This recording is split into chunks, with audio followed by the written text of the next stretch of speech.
As almas do purgatório, elas andam no nosso meio e podem nos ajudar? Essa é uma pergunta. Outra pergunta, se eu trabalho num lugar em que normalmente tem uma ocasião de pecado, o que eu devo fazer? Essas e outras perguntas, inclusive algumas sobre as indulgências, alguns esclarecimentos que nós veremos hoje. Muito bom dia, meu nome é Daniel Martins, este é o canal dos Santos Anjos.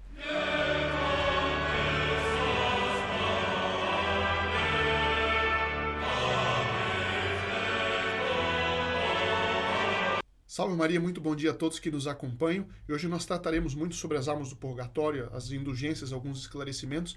E é uma devoção que anda a par com a devoção ao anjo da guarda, como nós veremos. Os santos que tinham muita devoção ao anjo da guarda também tinham devoção às almas do purgatório. Mas então vou direto para alguns comentários e perguntas feitos durante essa semana.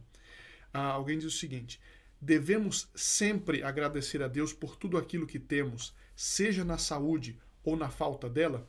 É claro que sim, mas por quê? Não é? Porque é o seguinte, qual que é o nosso objetivo nesta terra?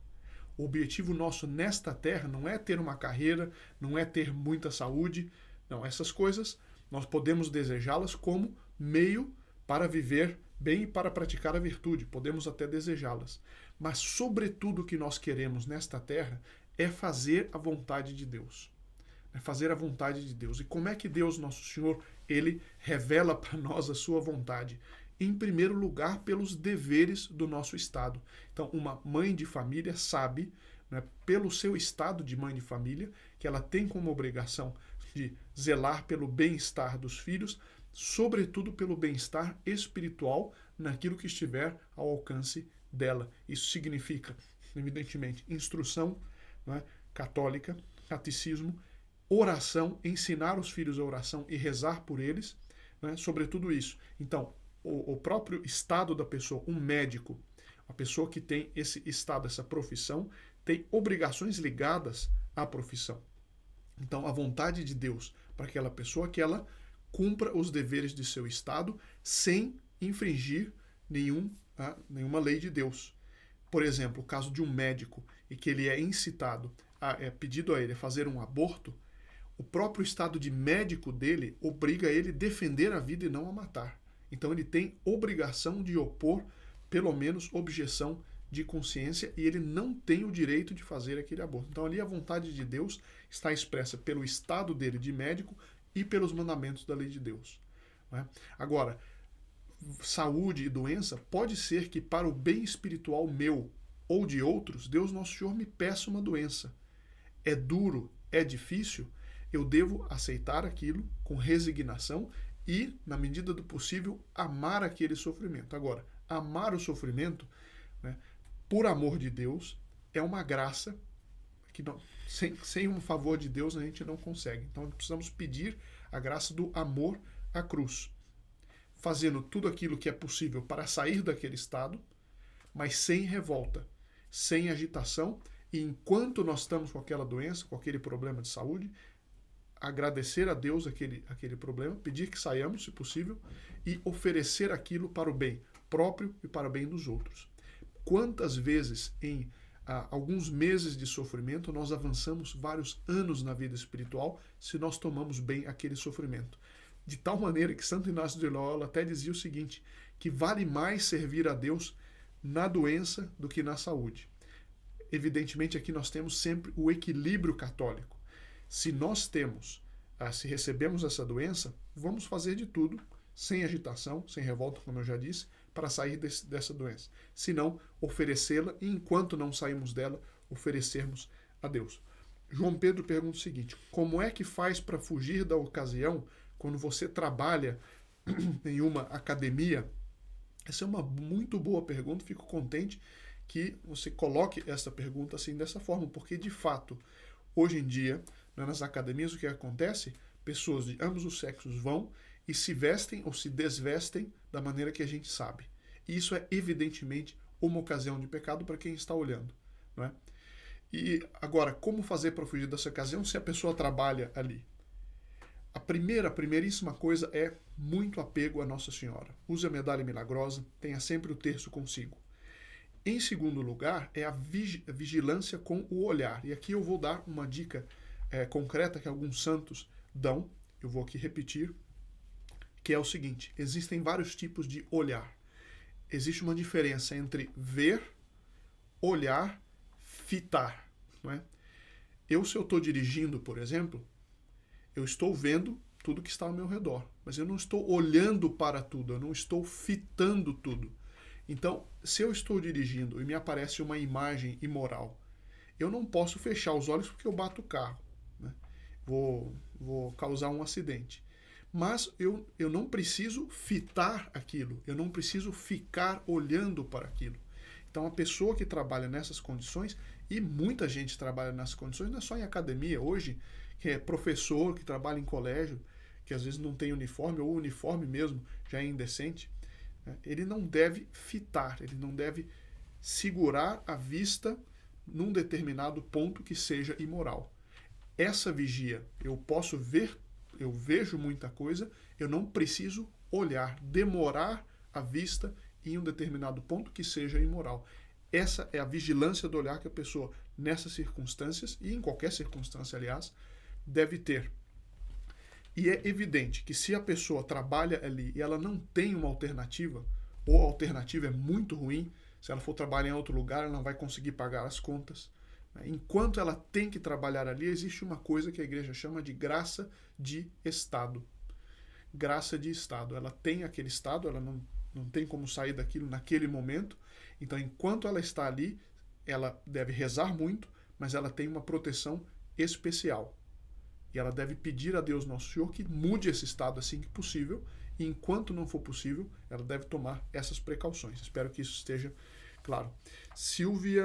A dona Silvia diz o seguinte: então, se não temos certeza de quem está ou não no inferno, devemos rezar pela alma de um Lutero, o divisor da igreja? É muito interessante essa pergunta. Nós podemos rezar? Podemos. Em tese, nós podemos rezar por qualquer pessoa.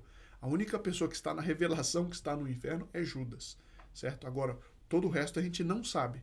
A gente pode ter, por assim dizer, cálculos de probabilidade. Agora, o que acontece? Nós temos obrigação de rezar por todo mundo? Especificamente, não. Nem é possível nós rezarmos pelo mundo inteiro, especificamente. Portanto, nós não temos obrigação de rezar pessoalmente por Lutero, a não ser que a gente tenha tido uma revelação, uma inspiração de rezar por ele. Houve santos, por exemplo, Santa Beata Ana Maria Taide, que recebeu de Deus uma revelação, uma vocação de rezar pela família de Napoleão, por exemplo. Mas isso é muito raro. Acontece que, isso é um conselho que eu ouvi há muitos anos, que eu sempre me lembrei, que é o seguinte: quando nós rezamos por uma pessoa muito ruim, certo? Que não tem nenhuma relação conosco, e nós temos o risco de perder o horror àquilo que essa pessoa fez, nós temos a obrigação de esquecer essa pessoa. Eu vou dar um exemplo mais recente do que Lutero. É o caso de Hitler, por exemplo. Uma pessoa tão ruim, que representou um papel tão danoso para as almas, né? Um Stalin, por exemplo, né? São pessoas tão horrorosas que, se eu começo a rezar pela alma deles, começo a ficar com pena deles pelo que eles fizeram, começo a aceitar um pouco mais a figura horrorosa deles, se isso me diminui o horror ao pecado, eu não devo rezar, né, por eles. Eu devo deixar nas mãos de Deus Nosso Senhor, que dá a graça para todo mundo de morrer bem, né? Existe uma probabilidade muito grande de que eles não tenham salvo sua alma. Uma probabilidade muito grande. Agora, se eu começo a rezar por eles e perco o horror que eu tenho ao que eles fizeram, isso vai me fazer mal. Então eu não devo rezar. Não devo rezar especificamente por eles e colocar nas mãos de Deus. É uma oração genérica por todos os pobres pecadores, como fazia, por exemplo, Jacinta, os pastorinhos de Fátima. Rezar pelos pobres pecadores. Não é? Mas esquecer essas figuras, porque, eu repito pela terceira vez, se eu começar a rezar muito por elas, eu começo a ficar com pena e começo a perder o horror e eu rompo a barreira de horror, que é uma coisa muito salutar, a barreira de horror ao pecado, certo? E isso conta também para outras pessoas que não são figuras públicas, mas pessoas que estão na nossa vida e que deram um exemplo muito ruim, não é? E a gente começa a ficar com pena, mas será que...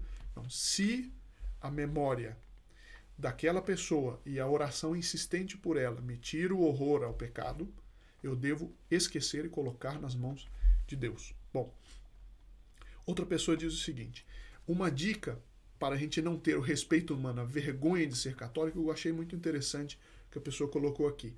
Uma dica é não ser muito brincalhão nesses ambientes, e ser cara aberta com todo mundo, porque isso gera intimidade e os ímpios acham que podem falar bobagem com você. Olha, eu estou 100% de acordo. Se a gente dá muita liberdade, depois fica difícil a gente dizer não.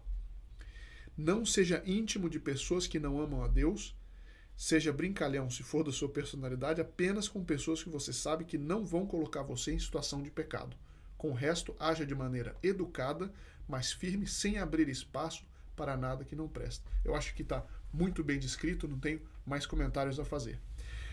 A dona Nilda pergunta o seguinte: gostaria, se possível, de um esclarecimento. É verdade que as almas do purgatório andam em nosso meio e até podem nos ajudar?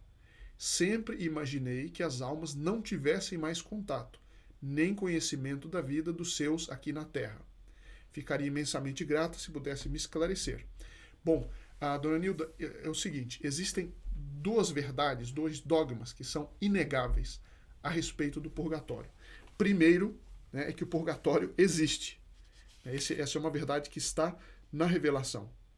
E a segunda é que as almas que estão no purgatório podem ser assistidas pelo sufrágio, pelas ações dos fiéis, sobretudo pelo santo sacrifício da missa. Esses são os dois dogmas assim inegáveis. Quem é católico não pode negar isso. Agora, existem outras verdades que são anexas a estas, né, que são consequências dessas. E alguns detalhes disso são discutidos pelos teólogos.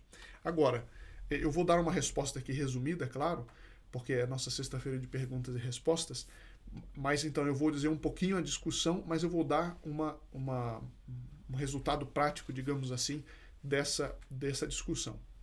A discussão é o seguinte: onde que fica o purgatório? Se sabe ao certo, isso não está 100% definido pelo magistério da igreja, mas a grande maioria dos teólogos concorda que o purgatório fica próximo de onde fica o inferno. Né? Próximo de onde fica o inferno. Agora, São Tomás de Aquino, ele inclusive levanta essa questão.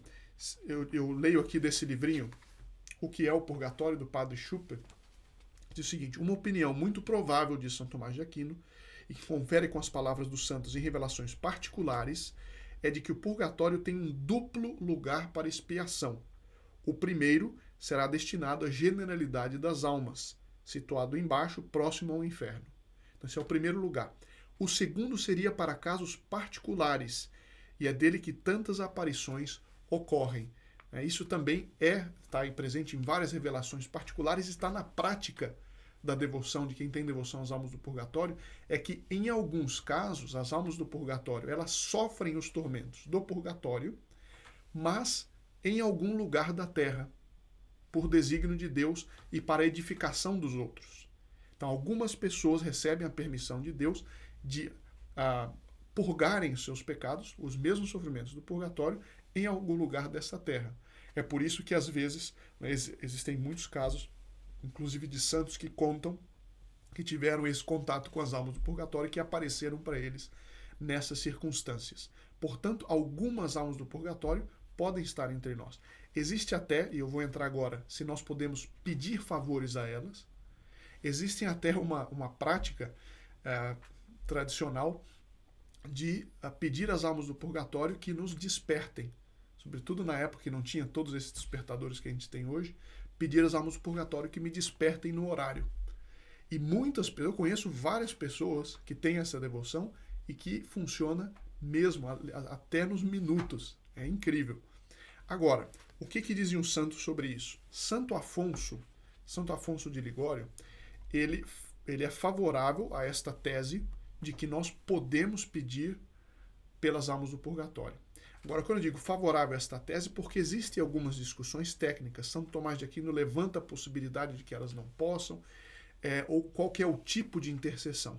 O fato concreto é que a prática católica mostra que nós, pedindo por elas, nós obtemos graças. Como que nós obtemos? Se é através do anjo da guarda delas, se é porque Deus Nosso Senhor nos dá em atenção às almas que já se salvaram.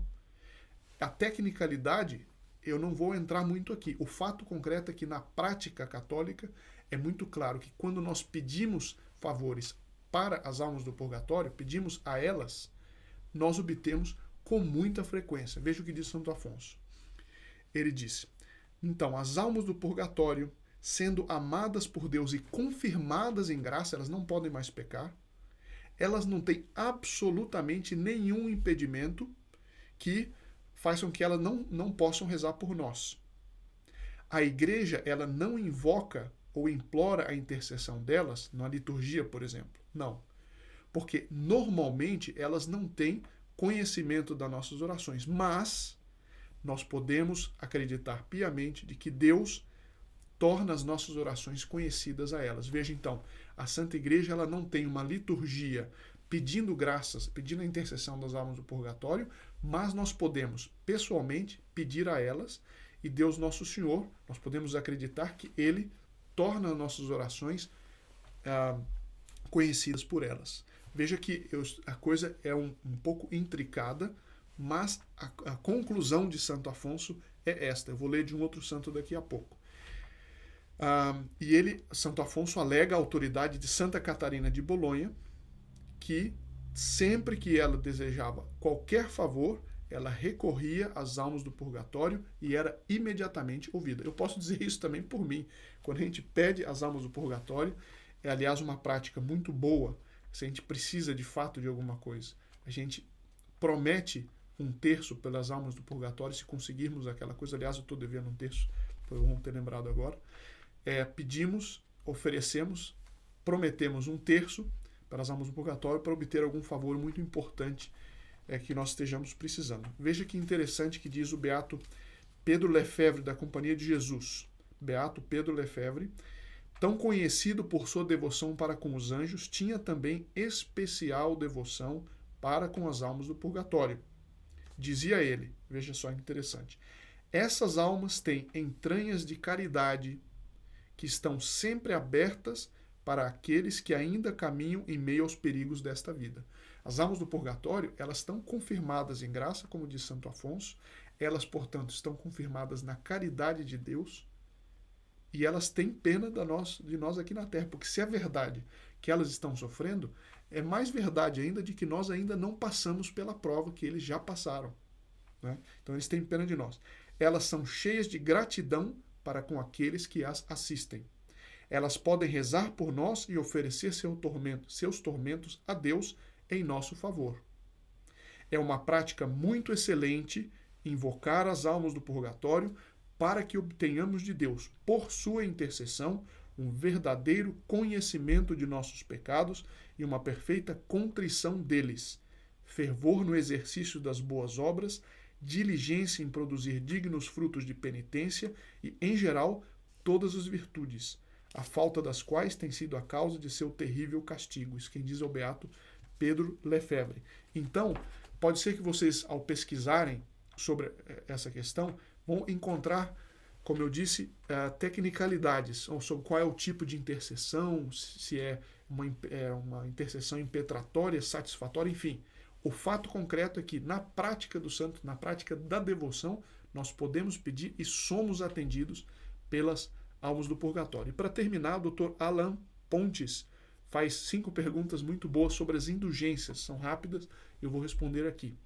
Gostaria de tirar algumas dúvidas. Primeiro, se eu estou em estado de graça, acabei de sair da confissão sacramental, mas ainda não paguei a pena temporal pelos pecados cometidos. Morrendo, vou para o purgatório? A resposta do Dr. Alan é claro que isso vai depender de uma série de fatores de cada caso. Mas se o caso é puramente como o senhor coloca, a resposta é sim. Se a pessoa se confessa, ela não obteve uma indulgência plenária ou não teve obras de caridade, enfim, que pagassem a pena temporal devido ao pecado, a pessoa vai para o purgatório pagar aquelas penas temporais devidas àquele pecado, sim. Né? Então, se a pergunta não tem nenhum conforme, a resposta é sim. 2. Uma única indulgência plenária é o suficiente para pagar toda a minha pena temporal? E a resposta é sim. É uma coisa incrível. Mas como é que pode ser isso? Pelo seguinte, é porque o que é a indulgência plenária? É a participação, pelo poder das chaves dado a São Pedro, dado à Santa Igreja, é a participação que a Igreja permite a mim que eu tenha nos tesouros da Igreja. Então, eu participo dos tesouros da Igreja de maneira parcial ou de maneira plenária. Certo? Então, quando eu participo desses tesouros de uma maneira plenária, significa que toda a pena temporal devida a todos os meus pecados, com a indulgência plenária, se apaga. Um argumento interessante que outro dia eu ouvi de um amigo é que o seguinte, é que quando os mártires, por exemplo, uma pessoa que é morta por ódio a Jesus Cristo, a pessoa que matou outro por ódio a Jesus Cristo, aquela pessoa que morreu é mártir. Né? Claro que se ela não negou a Nosso Senhor, ela preferiu morrer do que negar a Nosso Senhor Jesus Cristo, essa pessoa é mártir. A Santa Igreja chama isso, o martírio, de batismo de sangue. Não é um batismo sacramental, mas esse batismo por promessa formal de Jesus Cristo, Nosso Senhor, essa pessoa vai direto para o céu. O mártir não passa pelo purgatório, porque Nosso Senhor prometeu, aquele que me confessar diante dos homens, eu o confessarei diante do meu Pai que está no céu. Então, o mártir não passa pelo purgatório. Aquele ato do martírio apaga todos os pecados e as penas temporais. Então, o apagar tudo ou nada, para Deus Nosso Senhor, é o mesmo esforço. Então, se nós participamos do tesouro da Igreja de forma plenária, toda a pena temporal devido ao pecado é apagada no ato da indulgência. Aí a outra pergunta já está respondida. Ou cada indulgência plenária é para uma pena de um determinado pecado? Não. A indulgência plenária apaga a pena temporal devida a todos os pecados. Quarto, quantas indulgências parciais são necessárias para sair do purgatório?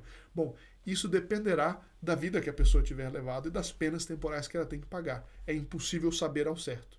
É impossível saber porque as coisas espirituais não se contam como moedas, né? Uma por uma. Depende da intenção que a pessoa teve no pecado, depende da responsabilidade da pessoa, enfim. Então, o número de indulgências parciais é impossível saber. 5. Quantas indulgências parciais equivalem a uma plenária? Em princípio, muitas indulgências parciais jamais vão dar numa plenária, porque plenária é tudo. Plenária, eu participo plenamente do tesouro da Igreja, que no fundo é infinito, né? Agora, as indulgências parciais nunca vão equivaler a uma indulgência plenária. Elas ajudam muito, mas elas não vão equivaler a uma indulgência plenária. Eu espero que com isso tenha respondido essas perguntas e nos vemos na segunda-feira, se Deus quiser.